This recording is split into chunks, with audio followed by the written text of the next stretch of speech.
CombatSociety. My name is Madison and this is Tyrone. It's great to be back. We're going to be discussing UFC 237 in Rio de Janeiro as well as Bellator 221. There were some awesome fights on the weekend, some big results, upsets, and we've also got heaps of fight announcements, don't we, Tyrone? Yeah, for sure. There's a lot of fights that are amazing coming up, and I can't wait to cover them and watch them. Yeah, so first we're going to get into UFC 237.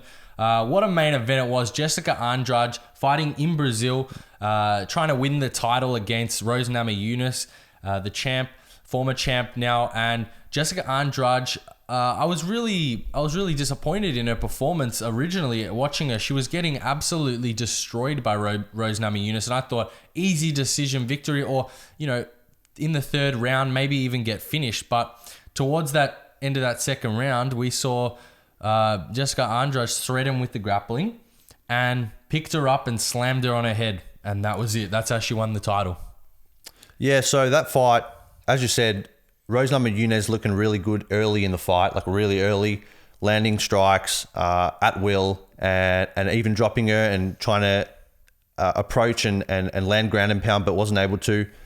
But Andrade made a big adjustment and was able to transition the fight into a grappling heavy attack, and that's what she did. And it looked like Rose was lacking in that area, especially with maybe the physical strength of Andrade was probably too much, because obviously being able to be lifted and slammed is a huge problem, and the way she landed was quite bad as well. But after she did get slammed, it was over.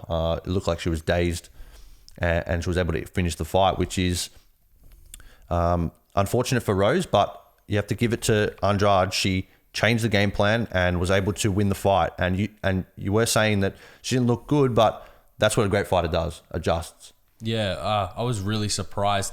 We saw Jessica Andrade threaten with the slam. She did it once before, was unsuccessful. She Rose Namajunas rode she picked her up and she rode that, and she didn't get slammed. She just got up.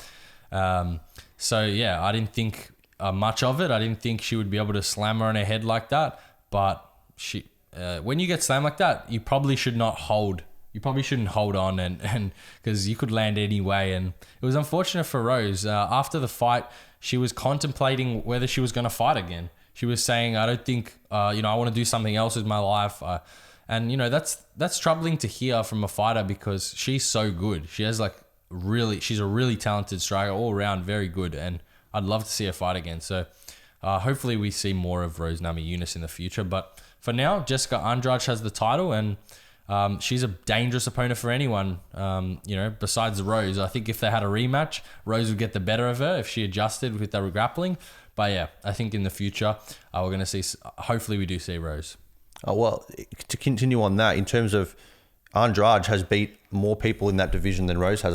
I saw a little graphic today showing the people that Andrade has beat, and it's pretty much the whole division. She's lost to probably one or two people, and Rose has probably lost to as many people as she's beat in her career in the UFC. So this is a long time coming for Andrade, and if she continues to fight, she can clear the rest of the division out and really become one of the greats and rack up big title defenses, because as you said, we don't know the future for Rose if she's going to continue fighting, because it looks like she had a lot of pressure lifted off her shoulders. So we'll see. Yeah, she did say that there was a pressure lifted off her, which is crazy. I didn't expect to hear that from her, but yeah, hopefully we do see both of these two go at it in the future, or maybe even a rematch one day. We had a co-main event, and this was another little disappointing thing that happened. Jared Cannonier versus Anderson Silva.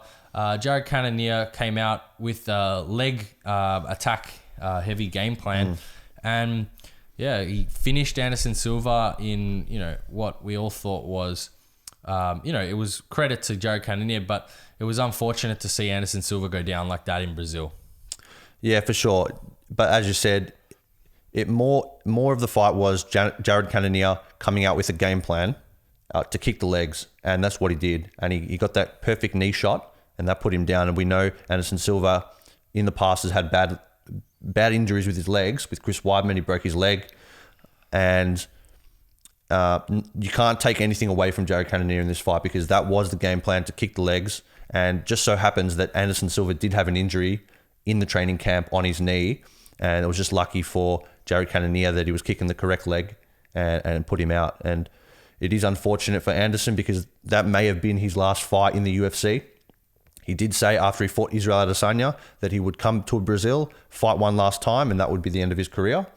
Now, if he's torn his ACL or who knows what's happened to his leg, to his knee, we could be talking maybe 8 to 9 months him being out, or maybe he'd probably be out the rest of the year. He's going to be 45 next year. Is he really going to come back next year and fight? It's a big ask. He's very old, and then also coming off a big injury. We don't know if we'll see Anderson Silva in the octagon again. But if he's probably he is the type of guy that would want to end on a really good note, and he's lost on the weekend. It was a bad note, so we'll see what he does from there. Yeah, it's a long time coming. He's lost a lot of fights recently, but I do want to see him in there again, and it's just a big setback for him, another injury. But that's what happens when you get old. So yep. Jared Cannonier is emerging as a really big prospect in the middleweight division. He just comes in and dispatches his opponents. Yep. Like he did David Branch. He just got rid of him. So this guy could be a threat. I think he started late in his career. He's quite older, Jared Cannonier. I think he's late, near his 30s or in his 30s. So we'll see what Jared Cannonier can do if he can compete with some of the top level guys. Like he did get rid of Branch pretty quickly. So if we can see him against maybe, a Jacare or something, that would be pretty good to give him a little bit of a test in the middleweight division. Yep. Now, big performance from our Australian man, Alexander Volkanovski got a crucial win for his career to put him on a 7-win streak in the UFC.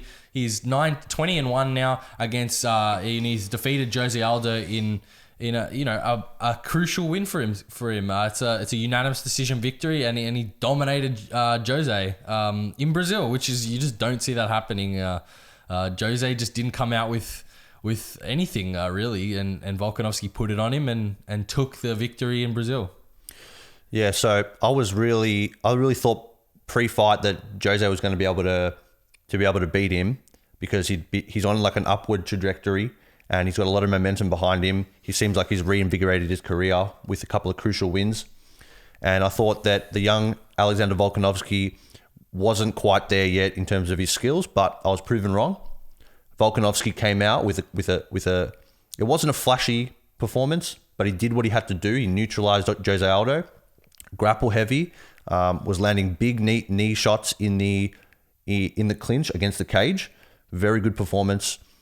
He did what he had to do, and the next fight for him, we don't know what it will be, but we could be talking maybe after Frankie Edgar gets his shot, Volkanovski could be next, or there are a couple of other guys, maybe Brian Ortega's next. He's got has he got a fight booked, Brian? Ortega? I don't think so. Yeah, so we don't know what's happening with Volkanovski. Obviously, we'll talk about a little bit later Max Holloway, Edgar. But yeah, Volkanovski looks next in line for the featherweight title, a featherweight title shot. So yeah, 7 in a row, beating everybody. Chad Mendes, Jose Aldo now. But Jose, the thing about Jose, which I don't understand, is he's only 32. He turns 33 in September, and he's already thinking about retiring. Like he's going to have a few more. He's not going to fight. But you have to look at this guy's record. I think he's 24-4 now. It's not that many. 28-5. Like he's only lost 5 times, and he's only 32. So I don't see why he can still get better, and he can still compete with the best fighter. So I'm not sure why he wants to have less fights, or it doesn't. I don't understand it. Yeah, he had a bad performance against Volkanovski, but he looked good against Moicano. And I think, at that level, when he looks like that, he can beat Max Holloway. Yeah, he's a very good fighter. He might want to slow down a bit because, for him personally, as he's been saying, because he has been fighting since he was quite young, even though he is physically, his age is young, he's had a lot of fights and he's fought everybody. So maybe he wants to slow down, but Jose can beat anybody, and he's still a weapon in that division. but Volkanovski's really proved himself as a top caliber featherweight. I would like to see him against somebody who's really lethal, who can really, because he's a really good all-round fighter, but I believe he's not that lethal. He's not like an Ortega. He's lethal. He has a lot of ways to end fights, and I'd love to see him against Ortega before he fights for a title, or somebody else who's got real finishing ability. So we'll see what happens with him. Yeah, Volkanovski looks good, and he'll probably get a title shot next. But we're also going to get into the preliminary card. This was I think it was the first fight on the prelims. Clay Guida and BJ Penn, 2 veterans. And yeah, Clay Guida just, he beat BJ Penn, and it was, we're starting to question whether BJ Penn really should be in there anymore. I think it's 8 out of 9 fights he's lost. And what does he have to prove anymore? It's hard to see BJ Penn lose again. Yeah, he probably should retire. Clay Guida is at that age as well, but BJ's fallen off quite a bit. And if you're fighting now, unless you're getting paid, I don't know how much he's getting paid for these fights, but it's about 150, I think 160. That's still pretty good money for him, but he's had a long career and he's probably made a lot of money, but we don't know what these guys do with their money. So he might be in need of money, but if you keep continually losing fights, taking damage, that's exactly what it is. It's damage. The thing is, Conor actually had a big, he said something about this BJ Penn that he hasn't actually he's never been knocked out ever. So he's actually never been knocked out. So yeah, let's see where. I think he's never been KO'd. Let me just go to his fight record. Yeah, he's never actually been KO'd. He's been TKO'd, but he's never actually been KO'd. KO'd cold. He's never been knocked out cold. He's been TKO'd, but he's never been knocked out cold, which is... And he was actually saying to BJ, keep fighting. You haven't actually taken that much damage in your career, even though he's lost heaps of times. He hasn't taken as much damage as you'd think someone who's been around that long. On the flip side of that, you have to think a guy who doesn't get knocked out is susceptible to taking more damage because that's exactly it.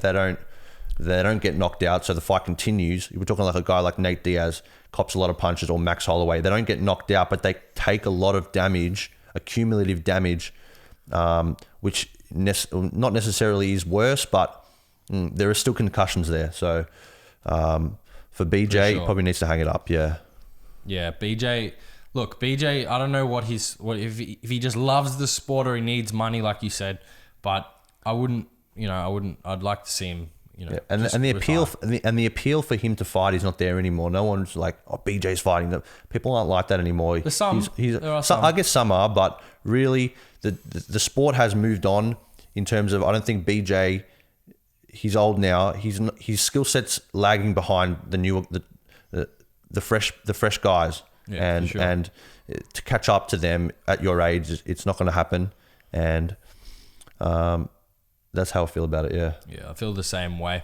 We'll get into Bellator this weekend, which was also hosted some... Arguably, people were saying that Bellator was better this weekend. It was in Illinois, and we had a main event and co-main event that were great. We had both finishes, so there was a bit of controversy, but Douglas Lima defeated Michael Page, giving Michael Page his first loss in the welterweight Grand Prix. So... that puts Douglas Lima into the final, and he's going to face the winner of Roy McDonald and Neiman Gracie. And he looked pretty... Michael Page looked really good. I don't know if anyone's seen the fights, but Michael Page came out. He was really good. He was dominating the fight, and then he took a big, wide stance and got leg kicked, dropped, and as... he got up, Michael Page. He got hit with this really accurate shot right in the head and put Michael Page out and finished him on the ground. So Douglas Lima, gives him his first loss. It was a great fight, and I feel like the result of that fight was due to Douglas Lima's careful planning and intelligence to be able to time a perfect leg kick when Michael Page was off balance, and that's what caused the end result. Him leaping in with a wider stance and sort of off balance, a perfectly timed leg kick put him down, and then after that, he landed the perfect shot, as you said. Douglas Lima is the real deal. He's one of the best in the world, and so is Michael Page. But Michael Page is positive. I've seen his interviews. He's been really positive, and we'll see him back, and he'll be better than ever, I think. Yeah, I agree with that. Michael Page, he has a lot of positives to take from that. Correct that issue, and he'll be back in it, and he might fight for a title soon after the Grand Prix is over. But if Douglas Lima does get through, and somehow Rory gets through, I'd favour Douglas Lima. Yeah, absolutely.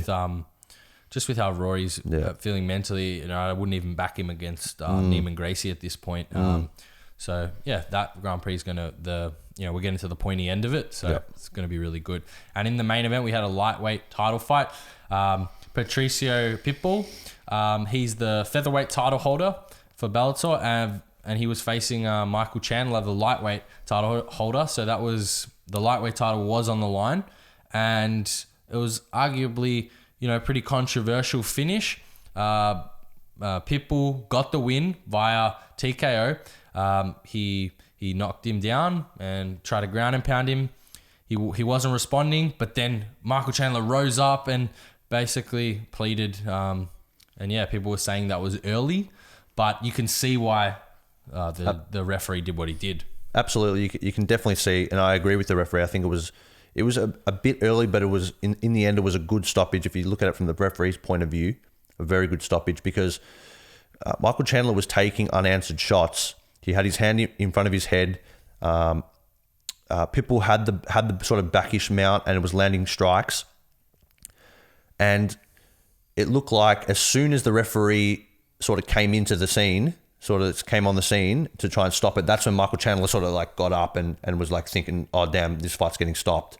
But it was too late, because you'd copped like 5 unanswered punches, and you can't just be in that position, because it looks bad, number one. Number two, you are taking damage, and 5 is too many, in my opinion. So a good win. Yeah, so he becomes double champ. I'm not sure if there's been a double champ in Bellator. He might be the first double champ, but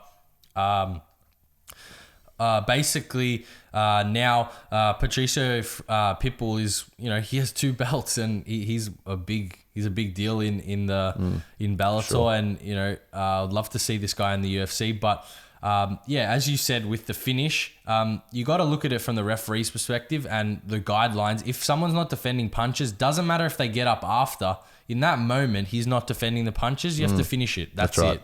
You can't do anything about it. You have to finish the fight. You have to call the fight if someone's not responding to punches. That's it. If you get up when he's the referee's about to stop it, it doesn't matter. In that point, you are finished. Yep. That's it. You have to stop it. He can't let it go on. And just, you know what I mean? It doesn't matter that you got up after. So I think it's a fair win. And if we keep seeing, these great Bellator cards, they're going to be rivaling UFC soon, because some of these UFC cards are, even though they've got really good fights books, which we're going to talk about very soon, Bellator's putting on great fights, really good fights, like finishes. Like on the main card, you can see right here, 4 finishes. Yeah. And we'll actually talk about Jack Swagger, Jack Hager, whatever you want to call him, from WWE. He actually got his another win in the Bellator as well. He submitted his opponent, and arguably, I don't know if you've seen it, but he held the choke like way longer. Beltran was shaking him like this, shaking him for like 3 or 4 seconds after he was holding it in. And I didn't get to see it, but I saw some highlights. So Jack Swagger is real deal in Bellator. He's getting a few wins, and people aren't liking it because he's a bit after the fight he was getting booed and stuff. And but you can't. That's right. If you're holding on to chokes, it's like the worst thing you can possibly do. Yeah. If you're coming from the WWE, you got a lot of attention on you. You can't be doing stuff like that, and you just can't. And that's one of the worst things to do in MMA. One of the dirtiest things is to hold chokes and play dirty. It's bad. So yeah, definitely.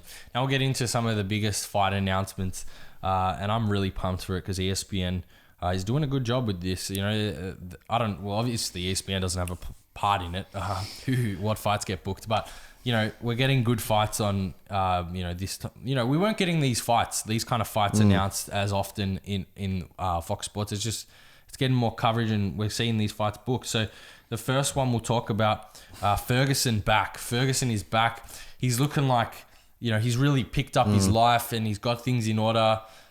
He's seeing his kid a lot, and his, I don't know if his wife or his ex-wife, they're back together. I don't know the situation, but it looks like he's back, and he's fighting Cowboy Cerrone, UFC 238. That's the next pay-per-view card.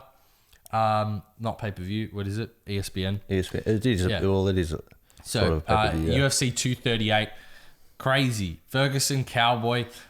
We were seeing things like Conor maybe declined a fight. Because he posted something on Instagram where it said like, weigh your options, know your worth. We can put that up. Yeah, we'll put it up right now. So it seems like he maybe declined an offer, and then this fight happened. Yeah, I was watching before you jump into it, but I was watching Anthony Pettis today on the Ariel Helwani, and he did say that they offered Conor Pettis, and he declined that. So it looks like he's going around declining fights. He's waiting for some sort of. Don't know what he's waiting for. He really needs to get a fight. He should just accept something. I believe if he's waiting for Khabib, I believe he's not going to get that fight because Khabib's not going to accept that. I don't think Khabib, even if he got a contract to fight Conor again, he's not going to take that fight. Khabib wants Conor to prove himself with somebody else, and he's had so many opportunities. He had the chance to fight Dustin. He's had the chance to fight Pettis. He's had the chance to fight Cowboy. He's had the chance to fight. These are real good fights that the fans would want to see, and if he gets a win, that's another ticket straight back to Khabib. But he's got some sort of plan in his head. I don't understand it. It sounds like he's going like the Nate Diaz route, which is been proven to fail. So we'll just see what happens with Conor. Jumping back into the Tony versus Cowboy. What an amazing fight. That's going to be a war. It's going to be it's a main event, so it's a 5-rounder. Oh no, it's not main event. It's not main. It's co-main. No, it's co-main. Yeah. No, so it's going to be a 3-rounder, but that might be good for Ferguson to just jump in first fight back after a bit of a layoff, 3-rounder with Cowboy. They both try and finish. We'll see. I do favor Tony Ferguson now. I think he's just a bit more craftier and he can just go a bit longer. Yeah, look, definitely favor Ferguson. He's an animal, and he's revived his career, and when he does that kind of stuff, he just gets laser focus in on his training, and I think we're gonna see a good. I think I've gone past it. We're gonna see a really good performance from Ferguson. I think he's gonna get another win, and then maybe that can set up a Conor fight. Yeah. I don't know what Conor's, as I said, I don't know what Conor's actually doing. He might get the fight with Ferguson, he's waiting for a bunch of lightweight fights to take place, or because all the others are set. You've got a lot of other lightweight fights already set, but he could wait for Khabib, or I don't know if that's gonna happen, or he fights Ferguson, or does he fight Dustin? Like who does he think he's gonna get? Like, shouldn't he just accept something? Well, maybe this thought's come to me just now. Maybe he's, you just said it, sort of. He's waiting for a lot of these fights to take place so he can fight the clear number one contender. Just jump straight in, just jump the line on the number one contender. Wait for Tony, wait for Cowboy, see who wins these fights. Gaethje is free though. Gaethje's there, but Conor's not gonna fight Gaethje. It's not a big enough draw. He's gonna wait for these fights, and then there'll be a clear number one contender after Dustin fights Khabib. And then Conor will just slide in there and fight the number one contender, and that'll give him that easy title shot. But with Conor, who knows what he's going to do? We got better fights, so there's no really point thinking about what he's going to do because there's so many great fights on the horizon. So it's going to be good. Yeah. What else we got? Yeah. The next fight announcement we got. These are I believe on the same card. Cormier versus Miocic 2 and Pettis versus Diaz, which just got announced, UFC 241 in Anaheim. Cormier Miocic 2. Look, I don't really care about this fight. Well, I care about it. I don't really want, I'm not like excited to see this fight. I know what's going to happen. I know Daniel's going to win, and that's it. I know Daniel's going to win this fight, and I don't think there's this fight at all is warranted. Look, he hasn't done anything since he's lost. I don't believe he deserves an immediate rematch. So Yeah, I just feel like Daniel's going to win. Yeah. I think Stipe's got it in his head that he was lost by luck or something. Like he just lost, and it wasn't because DC's better. Because why wouldn't you take any other fights? You just waited for this fight again, and I believe the same result's going to happen again. DC's going to win, but the reason is DC in his mind he won't lose is because this is the only way. And DC said in the last 2 weeks, this is the only way he'll get back to a fight with Jones. And if he loses to Stipe, that Jones fight is no longer there. That's gone. So he needs to win against Stipe so he can fight Jones. And that's what drives Daniel Cormier at the end of the day, is beating Jones. And this is just another stepping stone towards that. Yeah, I think Cormier gets the W here. But we're going to talk about Pettis versus Diaz, which, wow, I didn't think we were going to see Nate Diaz, actually book a fight. And look, he almost had a fight. I don't know if he had a fight booked with Dustin. Yeah, it was booked, yeah. Yeah, and that didn't happen. So, this could happen here. We don't know. We really don't know with Diaz at this point whether he's actually going to, show up and fight. But look, Diaz and Pettis, I favor Diaz. I think Diaz gets the win here. I think Pettis got, arguably a lucky win against Stephen Thompson. I won't say much more about that. But look, I think Diaz gets a win. Yeah, I got to favor Diaz also, just because even though Diaz hasn't fought in 3 years, by the time they're scheduled to fight, it will be 3 years since Diaz has actually fought. But as we know, Diaz stays healthy, he stays active, triathlons every other day, CBD every other day, just crazy training. We don't know what his MMA training's been like, but as he said, Diaz just needs to warm up and then he gets going, and he's hard to beat. And I don't believe that Pettis does have the power, because he did knock out Stephen Wonderboy Thompson. As you said, that could have been just a perfectly placed punch, but he hasn't been proven to have legitimate knockout power at welterweight. He hasn't finished. Yeah. Before that, obviously he finished Chiesa, but that was a few fights. And before that, he was never finishing. It was all decisions, or he was losing. Yeah. So, this might be a short little, hype train around Pettis. Because he's not really proven. Obviously, he won the title ages ago, but right now, is he proven? We'll see. Yeah, he'll get put to the test. The thing is with Pettis is his game plans have been to finish fights, and to beat Diaz, you can't come in to finish, because you will lose, because you will lose against Diaz if you try and finish him, because he doesn't get finished, and and as I said, Pettis does not have proven power at at welterweight. He might have, but it hasn't been proven yet.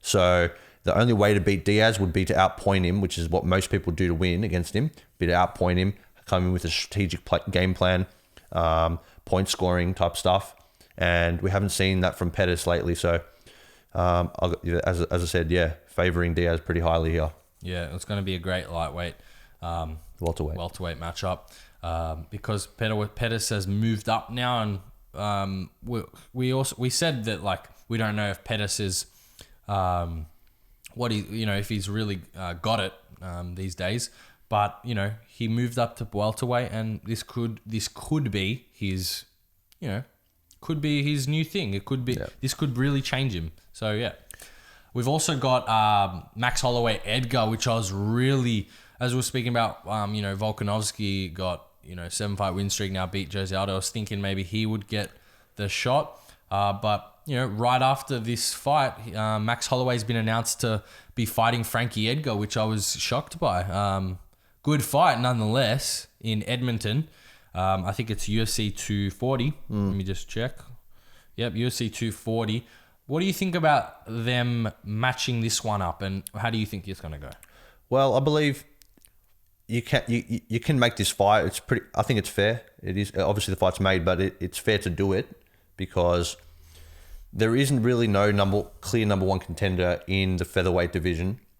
Even though Volkanovski has really made a push, and he's up there now, Frankie's been rallying, and he's been there for so long, rallying for a title shot, and they're finally just giving this title shot to him. Max has probably said, I want to fight, give me the next guy, and Frankie Edgar's that guy. Obviously, Max wants to get back in the win column and get some momentum back behind him after losing to Dustin Poirier, but it's a really unique situation here. Frankie Edgar is, you have to really consider this. Frankie Edgar is really lucky to get a title shot here. You have to understand.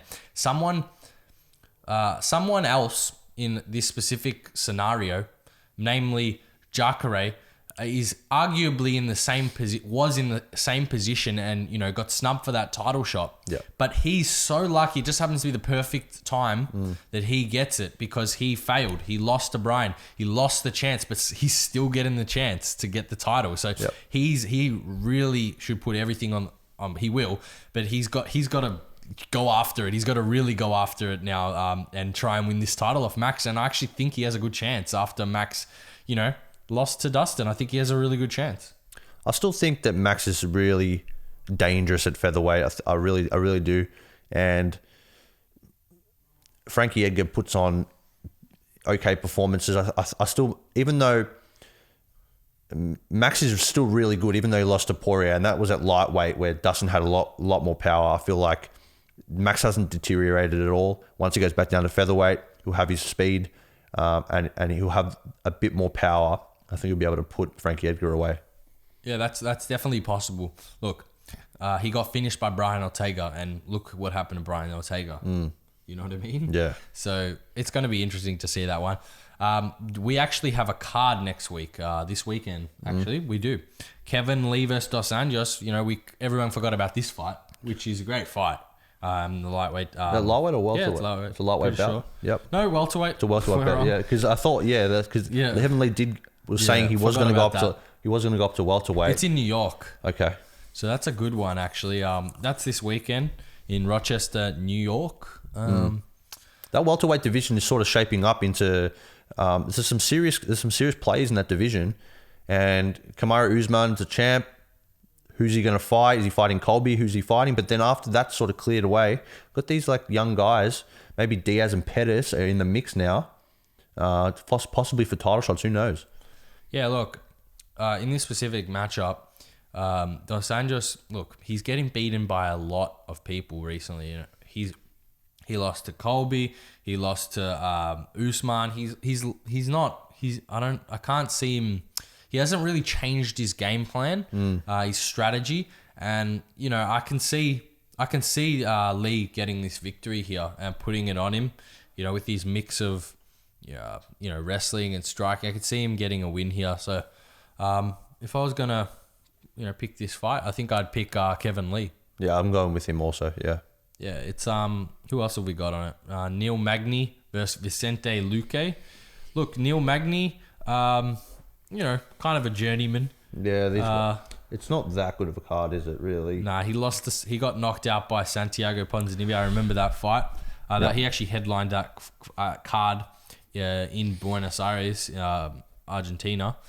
And then we got Vicente Luque, who 4-fight win streak for Luque. Nico Price, Chad Laprice, Jalen Turner, Brian Barberena, all finishes. These guys are nobodies really, so... Yeah, but this guy... This is a good test for him. 4-fight win streak, big test against Neil Magny. Look, he's won 8 out of his last 9 fights, only losing to Leon Edwards, who is pretty good. Beat Gunnar Nelson. It's okay. Yeah, we beat Gunnar Nelson pretty convincingly, and look, Gunnar Nelson's got some weapons, definitely. So, look, this card isn't great. We also got the Australian Megan Anderson on there, Davy Ramos, Charles Oliveira. Look, these are some names. Davy Ramos, 180 cc, great grappler. I really want to see him actually get tested because his grappling is so good. I'd love to see it against Khabib or something, just because he's such a submission threat. And Charles Oliveira, I think he has the most submissions in UFC history. Let's see.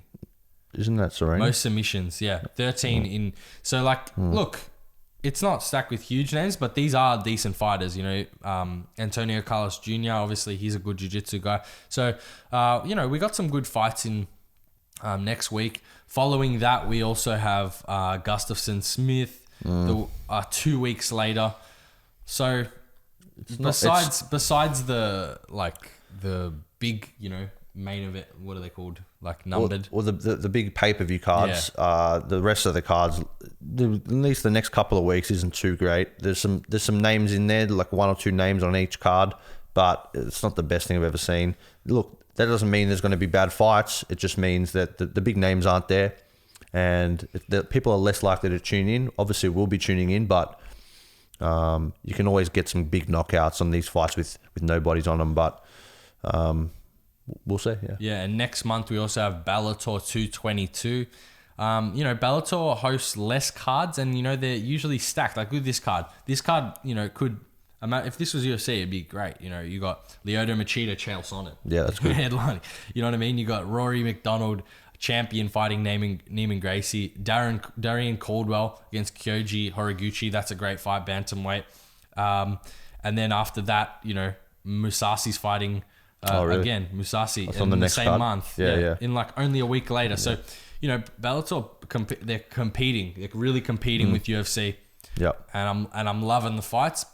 So yeah, that's the show today.